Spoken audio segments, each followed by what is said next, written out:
అలసిన వానికి ఊరడించు మాటలు. సహోదరుడు భక్తి సింగ్ గారి యొక్క పరిచర్య నుండి సేకరించిన అనుదిన ధ్యానములు.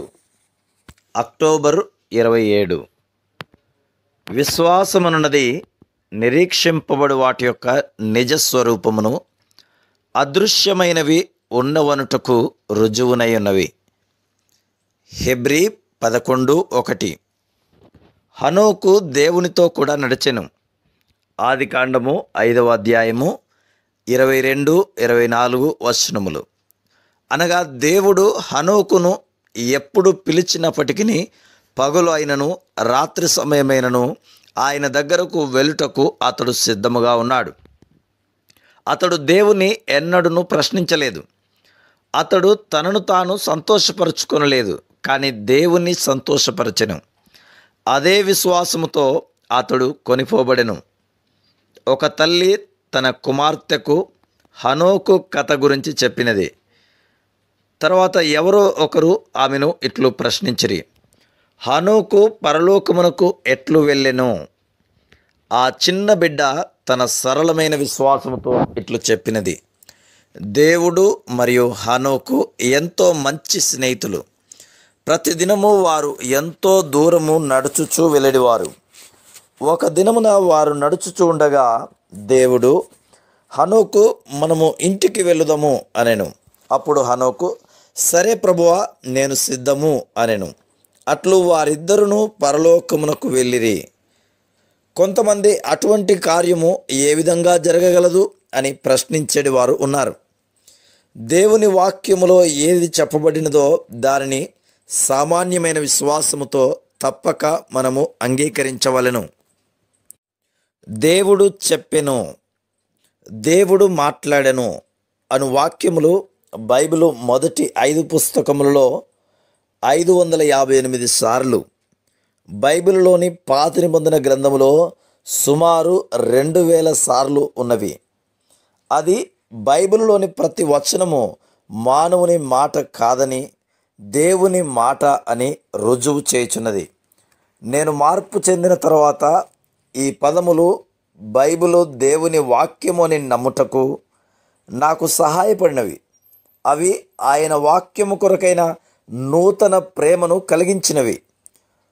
ఒక దినమున ఒక మనుష్యుడు ఒక సందేహంతో నా దగ్గరకు వచ్చి ఇట్లు అడిగాను, బైబిలు ఈ కవర్ నుండి ఆ కవర్ వరకు దేవుని వాక్యమని నీవు నమ్ముచున్నావా? అవును, నమ్ముచున్నాను అని చెప్పితిని. మరలా అతడు, యోనా మత్స్యము కడుపులో 3 దినములు ఉన్నాడని నమ్ముచున్నావా అని అడగగా, నేను బలముగా నమ్ముచున్నాను. మరియు ఒకవేళ మత్స్యము యోనా కడుపులో ఉన్నదని బైబిల్ చెప్పిన ఎడల నేను నమ్ముదును. బైబిల్లోని అనేక సంగతులు నాకు అర్థం కావు, కానీ నేను ఎన్నడూనూ దానిని సందేహించలేదు అని చెప్పితిని. దేవుడు ప్రజల రక్షణ కొరకు చిన్న చిన్న వాక్యములను వాడును. బైబిల్ను నెమ్మదిగాను క్రమముగాను మన మోకాళ్ళ మీద చదువుట ద్వారా అనేక ఆశీర్వాదములను పొందుదుము. మనము చదవబోవునప్పుడు, దేవా, నా అక్కర కొలది నాతో మాట్లాడుము అని తప్పక ప్రార్థించవలను. తర్వాత వాక్య ధ్యానము ద్వారా అనేకమైన దాగియున్న మర్మములు మనకు బయలుపరచబడును. కొన్ని బైబిల్ సత్యములు మనకు అనారోగ్యములోను, బాధలలోను, కష్టములలోను మరియు ఒంటరితనమందును బయలుపరచబడును. ఇదే దేవుని వాక్యము. పరిశుద్ధాత్మ మన మంచి బోధకుడు. అనేక మంది బైబిల్లో రాయబడిన నోవహు దినములలో వచ్చిన జల ప్రళయమును గురించి సందేహపడుదురు.